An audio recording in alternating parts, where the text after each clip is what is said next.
Christmas special and New Year's special, The End of Time, 10 out of 10. As I reach the last of the 10th Doctor's stories, I'm in contemplative mood. I admit, as much as I like the 10th Doctor, I struggled with the whole heartthrob Doctor thing which he seemed to introduce. To me, the Doctor must be much more strange than sexy. Producers never felt the need to make Hartnell or Troughton into poster boys, for example. Davison, the nearest characterization to Tennant, suffered a little bit from being too much of a conventional, dashing hero and not quite alien enough, and at first this was something I worried about for Tennant. If it creates more fans of the show, though, I'm all for it, but I tend to relate more to a Doctor because he's an oddball, and find it difficult to see him as the object of every girl's desire. Don't get me wrong, I like Tennant. He's a great actor, and he can pull off both sexy and strange in equal measure. But up until the end of the second series and the beginning of the third, my opinion was divided on this version of the Doctor. But it's important to remember that whilst this era saw the Doctor become the desirable hero again, it also saw some of the most far-reaching, heart-rending and utterly brilliant serials to match anything the show had produced before or since. From the second series, we had things like Army of Ghosts and Doomsday. From the third, we had the wonderful Blink and the tragic Human Nature, The Family of Blood double-parter.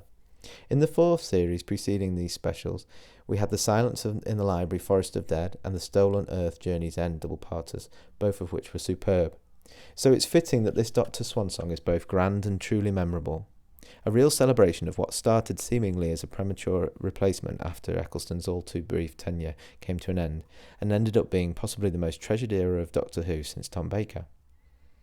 I can now stand amongst the converted and say that Tennant is an excellent Doctor. Through his extraordinary talents as an actor, the whole gamut of different traits of the complex character that is the Doctor were explored. As long as it took to warm to him, I will really miss Doctor number 10. And so on to Doctor 10's last serial itself. And it's not only one of the best of Tennant, but arguably of the show since its regeneration 5 years earlier. As we join the first part, people all over the Earth are having nightmares of the Master.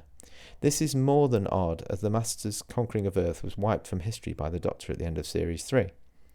Donna's granddad Wilf has created his own geriatric and highly comical group of Doctor Who fans who are searching for the legendary hero to help them. And we're in true carry-on heaven, as we don't only get the great Bernard Cribbins, but also June Whitfield is in the team. Anyway, the Oods summon the Doctor and tell him of a prophecy of the end of time itself.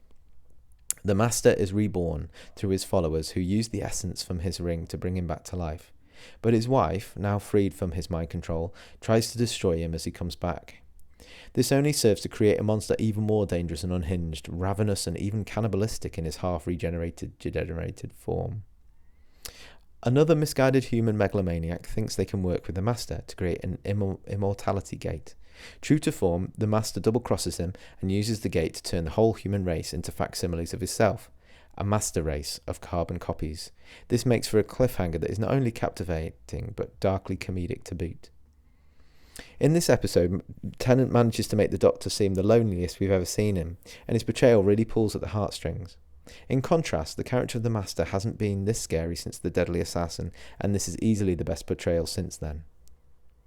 As we move into the second half of the serial, we are back to the burning remains of the Doctor's homeworld Gallifrey as it lies in ruins at the end of the Time War. Sat at the head of the council is Rassilon himself, the founder of Time Lord Society. Rassilon has often been discussed in the classic series, but it's here he's seen for the first time and is played by Mr. Bond himself, Timothy Dalton.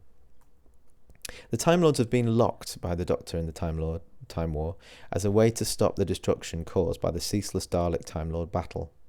The Time Lords come to Earth using a signal through the Master that they set up in his infancy. Rassilon takes the Earth, forcing the human race to bow beneath his great power. Rassilon decides the time has come to destroy time and creation itself, rising him and his race above all. The Doctor is caught between two great evils, the Master and Rassilon. Unfortunately, in the end, nothing can save the Doctor, and he has to sacrifice himself to save Wilf and the rest of humanity. This scene, in which the greatest of all the Time Lords ultimately has to give his life for just one human being, is beautifully done, and reinforces one of the great moral themes at the heart of the show from its beginnings. Every individual is worth something. This scene was truly heartbreaking, but so Doctor Who as well. Even more heartbreaking is the next scene. The Doctor, for his last dying wish, visits all of his old companions one last time to say goodbye. Martha, Mickey, Sarah Jane, Captain Jack, the granddaughter of Joan Redfern from Human Nature, Donna, Wilf, and of course Rose, who he goes to see in a time before she's even met him back in 2005. And I'm not too proud to admit that I wept like a baby. Whilst the plot for this last 10th Doctor story is huge in scope, it also manages to really bring out the best in all its characters. Through great writing and acting, we are actually made to feel sorry for the Doctor's most evil enemy, the Master, and the character is given a much greater depth than we have seen before. The previously bumbling-looking Time Lords are returned to mysterious and corrupt characters, and the Doctor himself is the most heroic we've seen him for a while.